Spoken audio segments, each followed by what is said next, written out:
سب سے پہلے تو آپ یہ ویڈیو دیکھیں۔ السلام علیکم ورحمۃ اللہ وبرکاتہ۔ وعلیکم السلام ورحمۃ اللہ وبرکاتہ۔ میں امامت کرواتا تھا درجہ ثانیہ میں، تو ادھر ایک اسلام بھائی مجھے ملے اور وہ عمرہ شریف کر کے آئے تھے، اور بعد میں وہ بیٹھے کہ سبز امامہ پہنا ہوا تھا، تو کہتے ہیں آپ وہ جو مدنی چینل پہ آتے ہیں ان کے مرید ہیں؟ میں نے کہا جی میں انہی کا مرید ہوں۔ تو پھر انہوں نے آپ کا نام پوچھا، تو کہتے ہیں میں نے ان کو مدینہ شریف میں دیکھا ہے۔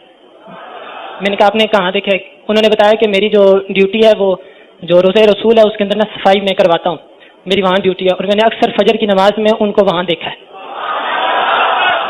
کیا یہ ممکن ہے؟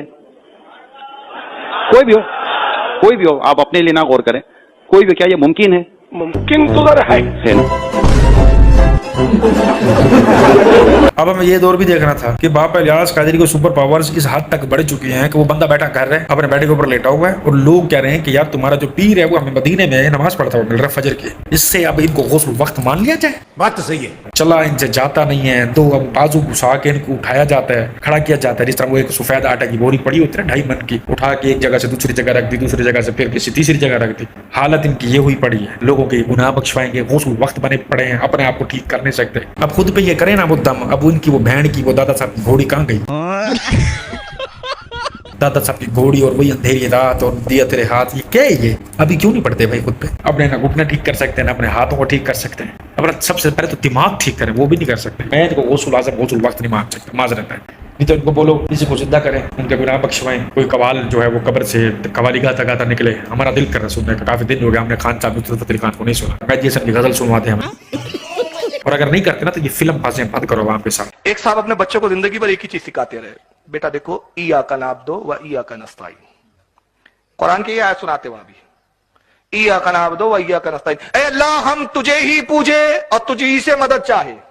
اچھا آگے حالانکہ وسیلہ آیا، آگے اسی آیت میں آیا، اسی سورے میں آیا، کہاں آیا؟ اہدینا الصراط المستقیم، اللہ میں سیدھا راستہ چلا، تو کس کا راستہ؟ صراط الذین انعمت علیہم، ان لوگوں کا راستہ جن پر انعام نازل کیا، تو جن پر انعام نازل کیا ان کا راستہ وسیلہ ہے یا نہیں؟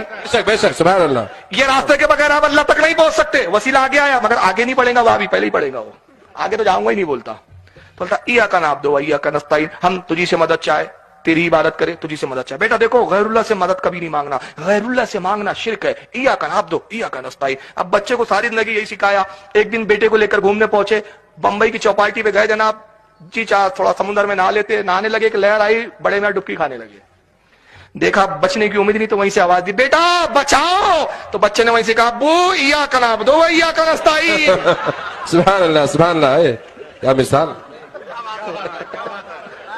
ہم تجھی سے مدد چاہے، تیری عبادت کرے، میں بھی تو غیر اللہ مجھ سے کیوں مدد مانگ رہا ہوں؟ شرک کر رہے ہو، مرتے مرتے شرک پہ مروں گے۔ اب اس ویڈیو کے اندر مفتی صاحب یہ فرما رہے ہیں کہ ایک صاحب نے اپنے بیٹے کو ایاک نعبد و ایاک نستعین سکھایا ساری زندگی کہ اللہ تیری ہی عبادت کریں گے اور تجھی سے ہی مدد طلب کرتے ہیں، اور اے اللہ پاک ہمیں ان کے راستے پہ چلانا جن پر تو نے انعام فرمایا۔ اب وہ لوگ کون ہیں؟ وہ لوگ پیغمبر ہیں، وہ لوگ اللہ تعالیٰ کے خالص پیغمبر ہیں، جنہوں نے مشکلات، اتنی مشکلات کے بعد بھی اسلام کا دامن، اللہ کا دامن نہیں چھوڑا۔ تو اللہ تعالیٰ قرآن میں یہ کہہ رہے ہیں کہ یہ پڑھو کہ ہمیں ان کے راستے پہ چلاؤ جن پر تم نے انعام فرمایا اور جن پر آپ کا عذاب نازل نہیں ہوگا، جن سے آپ راضی ہیں، یعنی کہ پیغمبر معصوم ہے۔ تو کیا ان کے قدموں پہ، ان کے فوٹ سٹیپ پہ یا ان کے بتائے راستے پہ چلنے کا مقصد، صراط المستقیم پہ چلنے کا مقصد یہ ہے کہ قبروں پہ جا کے سجدے کریں، جو کہ پیغمبروں نے نہیں کیے ہیں؟ جب پیغمبروں نے سجدے نہیں کیے، اللہ کے سوا کسی بھی ایک شخص کو قبروں پر مجاور بن کے نہیں بیٹھے، نہیں ریکویسٹیں کی کہ غوث مدد، بلے شاہ مدد، داتا صاحب مدد، تو پھر آپ لوگ وہ کام کیوں کرتے پھر رہے ہیں جو صراط المستقیم کا حصہ ہی نہیں ہے؟ اور ان صاحب کو اتنی شرم نہیں آ رہی کہ یہ سورہ کا مذاق اڑاتے پھر رہے ہیں، یہ قرآن آیات کا مذاق اڑاتے پھر رہے ہیں، کس طرح سے اپنی بریلویت کو بچانے کے لیے، اونچائیوں تک لے کے جانے کے لیے، کسی اور فرقے کو نیچا دکھانے کے لیے قرآن پر مذاق بنا دے، قرآن پہ جگت بنا دی کہ وہ ڈوب رہا تھا تو اس نے بیٹے کو پکارا تو بیٹے کو وہی رٹا ہوا تھا۔ یار یہ من گھڑت کہانیاں عوام میں بتا کے پیسے بٹورنا بند کرو۔ ہمارا اختلاف یہ نہیں ہے کہ میں نے اگر کسی سے پانی کا گلاس مانگ لیا کہ یار تم پانی کے پاس بیٹھے ہو تو پانی دینا ہے، تو اس کا مطلب میں نے شرک کر لیا۔ اتنا جاہل کوئی نہیں ہوتا میرے بھائی، تمہاری جہالت کچھ یوں ہوتی ہے کہ تم کسی پیر کے کتے سے مانگ رہے ہو، مرے ہوئے پیر کے طوطے سے مانگ رہے ہو۔ علم نہ ہونے کی بنیاد پر ایمان کیسے جاتا ہے؟ دیکھیں ایک حدیث پڑھی جاتی ہے, اللہ کے رسول صلی اللہ علیہ وآلہ وسلم نے فرمایا میری قبر کو عیدگاہ نہ بنانا. یہ حدیث ہے, ہم بھی مانتے ہیں, وہ بھی بیان کرتے ہیں. کیا کہا؟ میری قبر کو, توجہ آپ کی میری طرف, اب جن کو آنا تھا وہ سب آ گئے, توجہ فرمائیں. کیا فرمایا؟ میری قبر کو عیدگاہ مت بنانا, میری قبر کو عیدگاہ مت بنانا. اب حدیث تو ہے, ہم بھی مانتے ہیں, وہ بھی مانتے ہیں, لیکن جب وہ مخالف جو 1857 کے بعد پیدا ہوا تشریح یہ کرتا ہے کہ دیکھو اللہ کے رسول نے فرمایا میری قبر کو عیدگاہ مت بنانا. مطلب کیا؟ جیسے عیدگاہ پہ بھیڑ لگاتے ہو, چوک در چوک جاتے ہو, پابندی کے ساتھ حاضری دیتے ہو, ایسی میری قبر پر میرے مزار پہ نہ آیا کرنا, بھیڑ نہ لگایا کرنا, کیونکہ حضور نے فرمایا میری قبر کو عیدگاہ مت بنانا. میں کہتا ہوں اگر یہی اس کی تشریح ہوتی تو جتنی بھیڑ رسول اللہ کے آستانے پر روز لگتی ہے اتنی تو کسی کے عرس میں بھی لوگ نہیں پہنچتے. ایک پڑھا لکھا دنیاوی پڑھا لکھا سوچتا ہے کہ ہاں یار یہ حدیث تو ہے کہ میری قبر کو عیدگاہ نہ بنانا, پھر ہم کیوں جاتے ہیں. لیکن جب الحمدللہ اہل سنت و جماعت کے علماء سے اس کی تشریح پوچھی جاتی ہے تو وہ بھی کہتے ہیں متن تو صحیح ہے کہ میری قبر کو عیدگاہ نہ بنانا. مطلب کیا ہے؟ یہ نہیں کہ بھیڑ نہ لگانا, یہ نہ کرنا, وہ نہ کرنا, بلکہ پھر عشاق یوں تشریح کرتے ہیں اپنے اس علم کی روشنی میں جو ان کے پاس 1450 سال کا سرمایہ موجود ہے. آپ کو مت سکھا چل. صفا کے چبوترے سے جن کے علم کی کڑیاں ملتی ہے, باب مدینۃ العلم سے جن کو علوم کے فیوز و برکات ملتے ہیں, وہ کہتے ہیں آقا نے یہ ضرور کہا کہ میری قبر کو عیدگاہ نہ بنانا. مطلب یہ نہیں کہ بھیڑ نہ لگانا, بلکہ یہ فرمایا اے میرے غلاموں میری قبر کو عیدگاہ مت بنانا. یعنی جیسے عیدگاہ میں سال میں 2 مرتبہ آتے ہو ایسے 2 مرتبہ مت آیا کرنا, بلکہ جب جب موقع ملے تب آیا کرنا. بات کرو.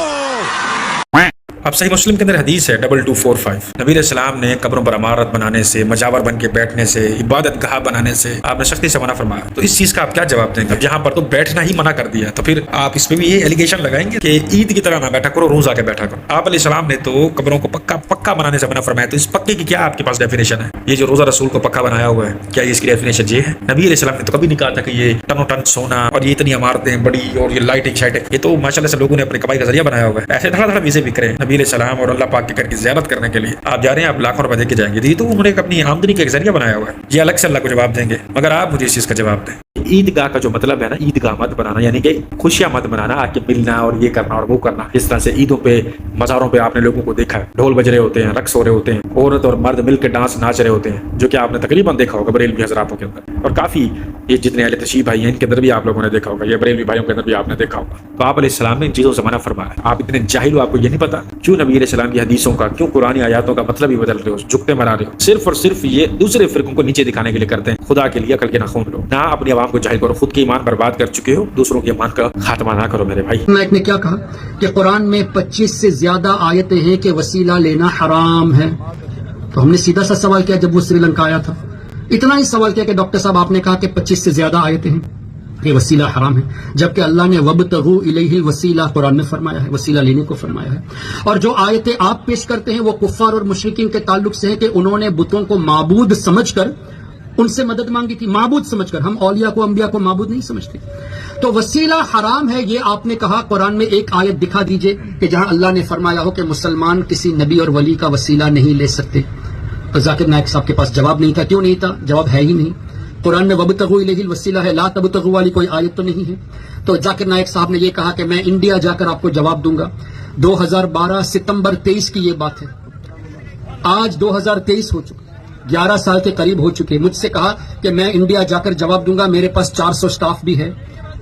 29 ستمبر کو 2012 اپنے میزبان کو ای میل کیا کہ میں خیریت سے پہنچ گیا ہوں.